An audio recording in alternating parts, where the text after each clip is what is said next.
Action. Action! Okay, so let's give it a shot. We've been talking extensively and at length about the constellation of technologies that together constitute blockchain technology. That blockchain technology is less innovation by invention and more innovation by combination. We went through each one. We talked about hash cryptography. We talked about consensus algorithms and proof of work. We talked about peer-to-peer, internet protocol, databases. Let's see how Satoshi Nakamoto brought it all together in October of 2008 in a way no one had thought before to make the proposition of digital currency a viable reality. There had been digital currencies before 2008. We all gave it a shot. They were centralized and they weren't working. Among the other flaws were people could double spend, because funny little thing about software is it's easy to copy. So I can pretend I have a coin, I can pretend I have a second coin, I can double spend it. This was one of the many problems that Satoshi sought to overcome, and this is how Satoshi does it. He examines from game theory a thought experiment, a mental puzzle called the Byzantine generals problem, which goes back to the times of, let's say, ancient Rome. Imagine you have 9 generals, each with their own army, and they're ostensibly all on the same side for the Byzantines, and they have encircled an enemy city, let's say the city of Rome. So you have 9 generals surrounding Rome, and the generals need to get on the same page, and they can get on the same page by voting. If there's 9 generals, if 5 generals vote the same way, then all 9 will come aboard. If they can't get to consensus, it'll be a disaster for them. And they have to vote on one simple thing. Should they all attack in unison, or should they all retreat in unison? Either of those strategies will enable them to prevail. But if they don't undertake one of those 2 strategies and they get twisted, they'll get cut to pieces by the Romans. So here's where the difficulties come in. You've got 9 generals, and they communicate by courier, and there's geographic space between them. And here are some of the problems or the conundrums that come up in this thought experiment. Imagine that there's 4 generals that are voting to attack, and there's 4 generals voting to retreat, and you have 1 general who's the swing vote. And imagine that this general is a traitor. Alternatively, imagine that this general has a courier who doesn't know how to write messages well.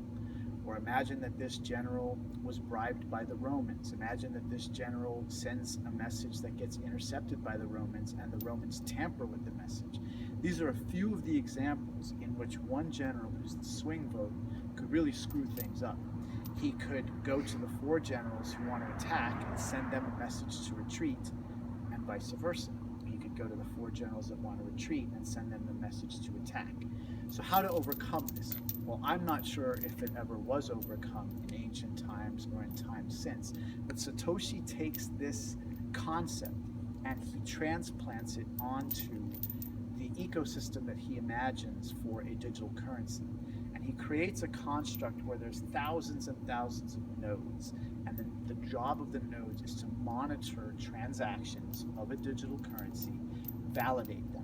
And then there's another group of actors called miners, and the job of the miners is to actually scribe the transactions into blocks and then earn the right to update new blocks with the latest transactions to the latest version of the blockchain. And every time a miner does this, a miner is rewarded with a newly minted coin. So the miners are competing for this right, and they are performing proofs of work, and they're trying to solve essentially a math problem and be the first.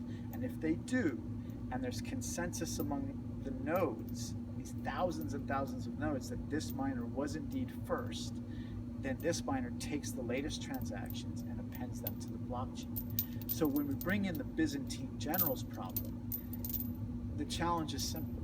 We need to be able to get to at least a 51% consensus in this ecosystem that the latest transactions happened the way that they're being memorialized, and that the miner who gets credit for putting those transactions on the blockchain got it right and should be rewarded with the coin. So the game theory is the miners are in competition with each other to earn this new coin. Today, a Bitcoin is worth over $4,000.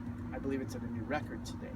And miners in the first few years of Bitcoin were earning, I believe it was 50 Bitcoin per block. Then after a few years, the algorithm cuts it in half and it was 25. Now I believe it's down to 12. But 12 times 4,000 is a lot of money for just a few moments of work. So it's this ongoing race, and it's in the Byzantine general problem sort of theme and spirit. So once it's up, you have this shared database and this shared view, and it's peer-to-peer and it's decentralized. We can go over some of the details of what I've discussed, but hopefully we've brought it all together to understand how Bitcoin actually works. And this is a blockchain proposition, Bitcoin being the first killer app that proves the blockchain technology.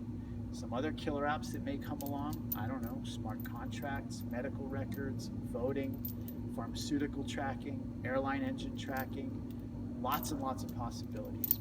We're watching history unfold before our eyes. We have an opportunity to contribute a verse, which reminds me, my beautiful, gorgeous, wise, sagacious, sculpted wife contributes the best verse, and wait till you hear it. Our feline Desmond, he knows all the secrets, he'll never tell. Mark Yowitz, you were supposed to be doing this series with me. I know you're here, I know you're right here.